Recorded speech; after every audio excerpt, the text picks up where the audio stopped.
మనతో పాటు Telangana working journalist federation రాష్ట్ర అధ్యక్షుడు మామిడి సోమయ్య గారు ఉన్నారు. నమస్తే సోమయ్య గారు. నమస్తే. నమస్తే అమ్మా. నమస్తే. ఎస్, చూసారు కదండి?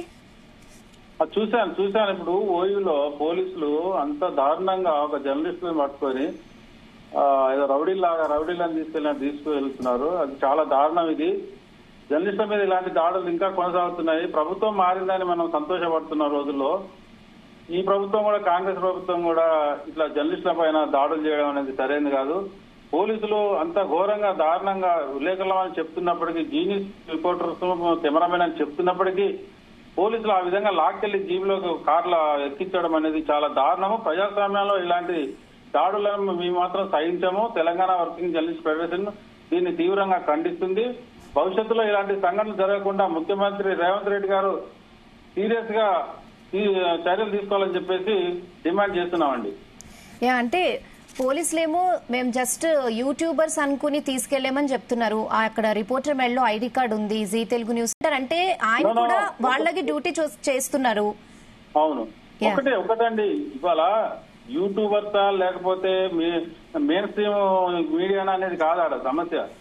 ఒక కెమెరా పెట్టుకొని, ఒక ఐడి కార్డు మెడలో ఐడి కార్డు పెట్టుకొని వచ్చిన జర్నలిస్టు వాళ్ళ కళ్ళు కనిపించవా?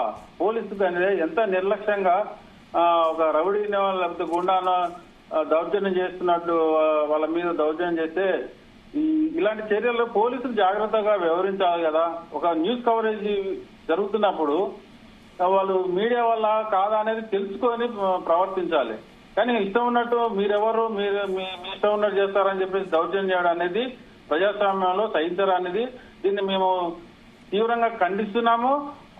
ఎవరైతే తీసుకెళ్లారో జర్నలిస్టు రిపోర్టర్ని, కెమెరామెన్ కానీ మీ రిపోర్టర్ని కానీ వెంటనే విడుదల చేయాలి. వాళ్ళ మీద పోలీసుల మీద చర్యలు తీసుకోవాలి. లేని పక్షంలో మేము డీజీపీ గారిని కలిసి కూడా దీని మీద ఒక వినతి పత్రం కూడా ఇవ్వడానికి కూడా మేము సిద్ధంగా ఉన్నామండి. ఎందుకంటే కాంగ్రెస్ ప్రభుత్వంలో ఇలాంటివి జరగవనేది మాకు నమ్మకం.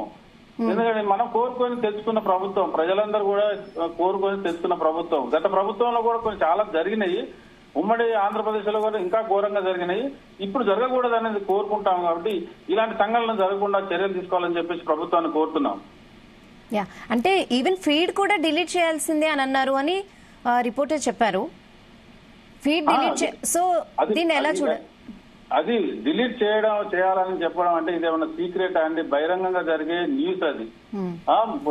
డిలీట్ చేయాలనేది ప్రజాస్వామ్యాన్ని వాళ్ళు ఇచ్చేసినట్టే. ఎందుకంటే మీడియా అనేది ఒక 4వ స్తంభం లాంటిది ప్రజాస్వామ్యంలో. అలాంటి మీడియాని పట్టుకొని నువ్వు డిలీట్ చేయాలి, నువ్వు రాయొద్దు, లేదా నువ్వు చూపించొద్దు అనేది, నువ్వు వీడియో తీయొద్దు అనేది కూడా తప్పు. ఈ హక్కు కూడా వాళ్ళకి లేదు. రాజ్యాంగబద్ధంగా వాళ్ళు ప్రజాస్వామ్యంలో రిపోర్టర్లు, మీడియా వాళ్ళు న్యూస్ కవరేజ్ చేయడం అనేది ఉంది. కాబట్టి పోలీసులు బలవంతంగా నువ్వు దాన్ని డిలీట్ చేయాలనేది కూడా తప్పు. దాన్ని కూడా తీవ్రంగా ఖండిస్తున్నాము. దీనిపై మొత్తం ప్రభుత్వం వెంటనే స్పందించాలని చెప్పేసి తెలంగాణ వర్కింగ్ జర్నలిస్ట్ ఫెడరేషన్ కోరుకుంటుందండి. ఓకే, అలాగే ఇప్పుడు ప్రొటెస్ట్ ని కవర్ చేయొద్దు అని అనడంపై ఏం చెప్పాలంటారు? అంటే ఇప్పుడు కాదండి, 1 వీక్ నుంచి కంటిన్యూస్ గా జీ తెలుగు న్యూస్ కవర్ చేస్తుంది. సో ఇవాళ కూడా యాజ్ యూజువల్ గా కవరేజ్ కి వెళ్లారు. అది ఇప్పుడు నిరుద్యోగుల సమస్య ఉందండి. నిరుద్యోగుల సమస్య గత 10 ఏళ్ల నుంచి కూడా నిరుద్యోగులు చాలా సఫర్ అయ్యారు ఉద్యోగాలు లేక. బీఆర్ఎస్ ప్రభుత్వంలో కూడా చాలా ఆందోళన జరిగినాయి. ఇప్పుడు కాంగ్రెస్ గవర్నమెంట్ వచ్చింది కదా, కాంగ్రెస్ గవర్నమెంట్ లో కూడా మాకు న్యాయం జరగాలి, ఉద్యోగాలు కావాలని చెప్పేసి నిరుద్యోగ పోరాటాలు జరుగుతుంటాయి. జరిగేదాన్ని మనం మీడియా కవరేజ్ కంపల్సరీ చేస్తుంది. అది ప్రభుత్వానికి తెలుసు, ప్రజలకు తెలుసు, ఉద్యమకారులకు తెలుసు, పోలీసులకు కూడా తెలుసు. కానీ దీన్ని కవరేజ్ చేయొద్దు అనే అడ్డుకునే హక్కు పోలీసులకు లేదు. దీన్ని తీవ్రంగా ఖండించాల్సిందే. ప్రతి ప్రజాస్వామ్యవాది, ప్రభుత్వంలో ఉన్న అధికారులు కూడా దీన్ని సీరియస్ గా తీసుకోవాలని చెప్పేసి మేము కోరుతున్నాం. ఇలాంటి చర్యలు భవిష్యత్తులో జరగొద్దని చెప్పేసి కోరుకుంటున్నామండి. ఎస్, అలాగే ఇప్పుడు ఫ్రెండ్లీ పోలీసింగ్ అంటుంది గవర్నమెంట్. మరి ఫ్రెండ్లీ పోలీసింగ్ అని చెప్పి జర్నలిస్టులతోనే ఇట్లా బిహేవ్ చేస్తే మరి ఇంకా కామన్ పీపుల్ తో ఎట్లా ఉంటది అంటారు?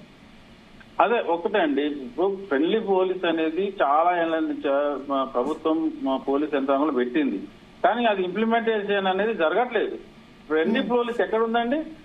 మీడియాని గత ప్రభుత్వ హయాంలో కూడా మీడియా మీద చాలా దురుసుగా ప్రవర్తించారు.